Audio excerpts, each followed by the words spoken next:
मोदी सरकारकडे कुठलेही धोरण नसल्यामुळे आज आपण बघतोय की देशावर संकट आहे, आपण त्याग केला पाहिजे आणि काटकसरीने वागलं पाहिजे हा मोदींनी देशाला सल्ला दिला। पण मला वाटतं याची अंमलबजावणी करण्याची खरं तर मोदींनाच जास्त गरज आहे। आज मोदी असतील किंवा त्यांचे इतर राज्यामध्ये असलेले मुख्यमंत्री असतील किंवा मंत्री असतील किंवा नेते मंडळी असतील, यांच्या माध्यमातून ज्या तऱ्हेने गाडीचा ताफ्याच्या माध्यमातून ते फिरत असतात, आज आपण बघतो की राज्याचे मुख्यमंत्री असतील, उपमुख्यमंत्री असतील, हे मोठ्या मोठ्या गाड्यातून त्या ठिकाणी फिरण्याचं काम होतं।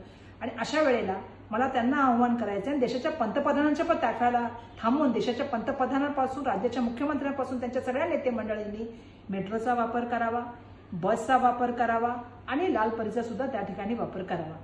मला आणखीन एक त्यांना सांगायचं आहे की ज्या तऱ्हेने देशाच्या पंतप्रधानांनी या मागील काळामध्ये विदेश यात्रा केली, प्रायव्हेट फ्लाईट्स वापरले, त्याचबरोबर जे फ्लाईट्स आहेत त्याचे मेंटेनन्सच्या संदर्भामध्ये जर आपण खर्च बघितले तर तो खूप मोठ्या प्रमाणातले खर्च आहे।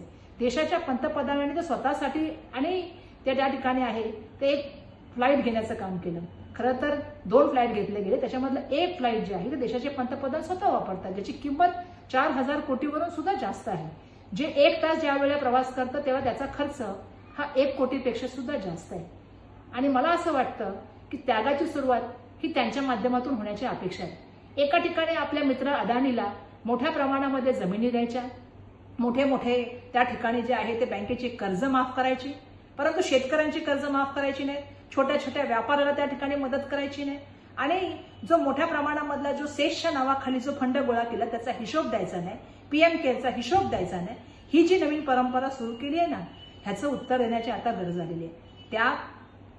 आणि त्याच ठिकाणी काटकसर जर कोणी करायला पाहिजे तर तुम्ही करायला पाहिजे।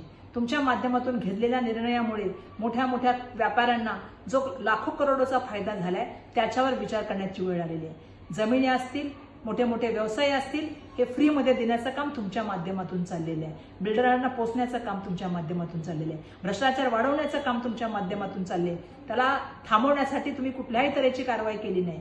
ना खाऊंगा ना खाने दूंगा असे म्हणणार देशाच्या प्राईम मिनिस्टरांनी देशाला मात्र उद्देशून सगळ्या गोष्टी सांगितलेल्या आहेत, परंतु स्वतः यातली एकही गोष्टीची अंमलबजावणी केलेली नाहीये, याचा आम्ही या ठिकाणी खेदाने उल्लेख करू इच्छितो।